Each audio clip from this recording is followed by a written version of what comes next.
At the time, when I was younger, I didn't care what I had to do when I got done racing. I'll figure it out. I'll figure it out.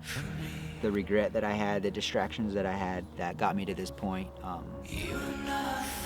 But you know what? I wouldn't trade anything for it. Now we're back racing at almost 42 years old. Unbelievable. It's just unreal for me to be able to still be able to come back and do this after taking 12 years off and be somewhat competitive. It blows me away every day. Why God brought me back into this, dude, I have no idea. Why I'm doing this, obviously I love it, you know?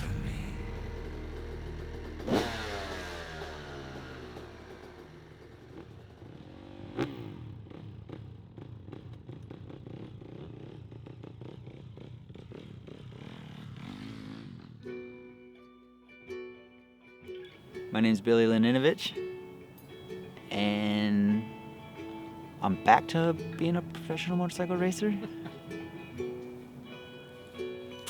Yeah, so last year I was done. I didn't want to do it again after I broke my rib, and had a friend, Aaron Riddell, call me and says, hey, Mark Samuels from SLR just contacted me and asked what you're up to and if you would be interested in helping train the riders and all that. Yeah, absolutely. Started working with the riders for probably a month or two, and Mark asked if I was interested in possibly racing next year, and I said, get me a bike, we'll start riding. And I had no intentions of racing. I didn't want to do it again. And it wasn't until maybe 2 months ago where I started feeling good on the bike, and I'm like, okay, I think we can do it.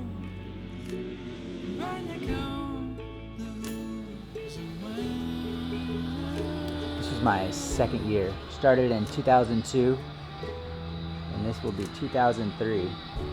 Dude, I had some pretty good corner speed.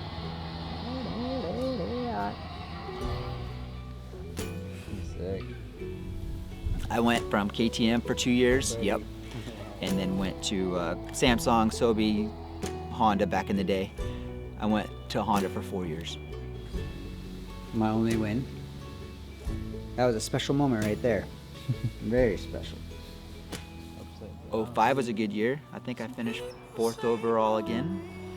Missed it by 5 or 6 points from Andrew Short twice. But yeah, had some good finishes on the KTM and the Honda, but a lot of injuries.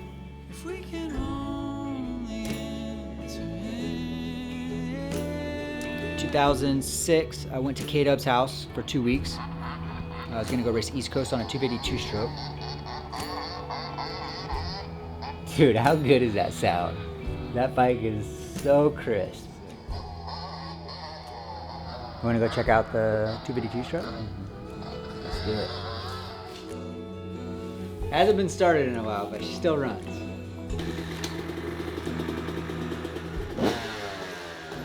Long time I didn't care about this stuff. I really wanted to forget about it. So I didn't have them hanging up and all that stuff, but pretty cool to go back and look at it. That's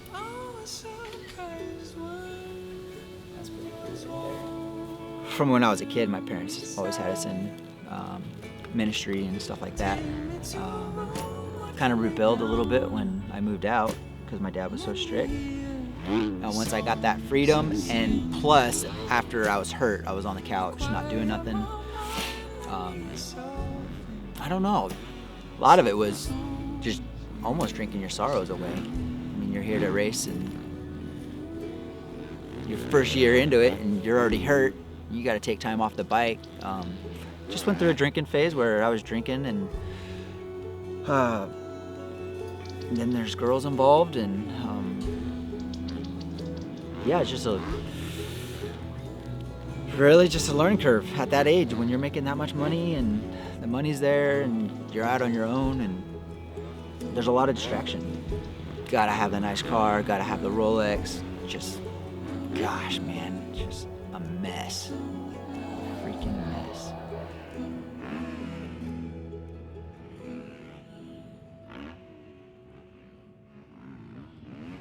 I'm pretty good. My shoulders are sore.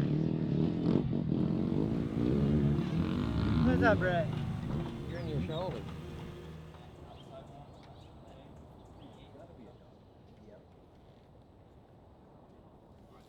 Yeah, 2012, I rededicated my life, and that's when I thought I was still racing in 13. The money didn't stop coming by then, and I'm super excited. I'm thinking I'm gonna have a good year, rededicating my life to the Lord, and then bam, two weeks later, money stops coming in. So I came to grips with that, and yeah, I was a motocross coach after that till 2016, and then wanted to do something different. I was overriding. I started doing electrical, moved my way up. Man, by my first or second year, I was already had guys that I was running jobs with, and yeah, I'm not too proud of this, but every morning I had to get up from 2:30 or 4:30 in the morning and go work.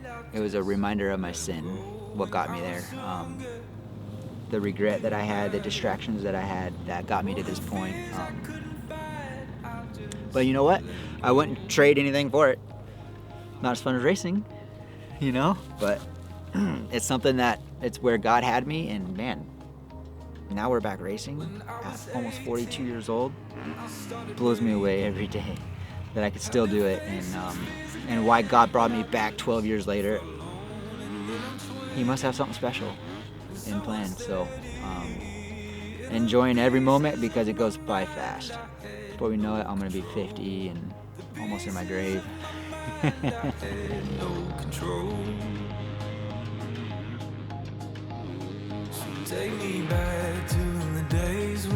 But yeah, just being back on the bike and riding with these young kids, it does make you feel young. I still feel young.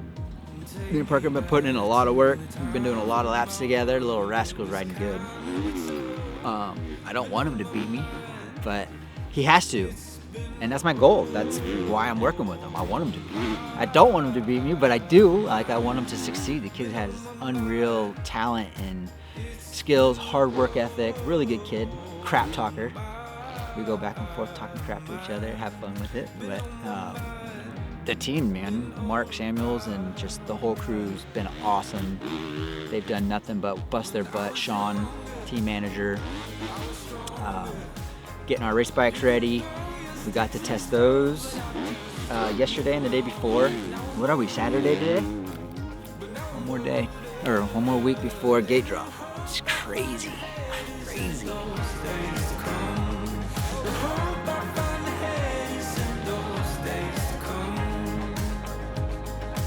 Matthew 6:33, seek first the kingdom of God and his righteousness, and all these things shall be added to you.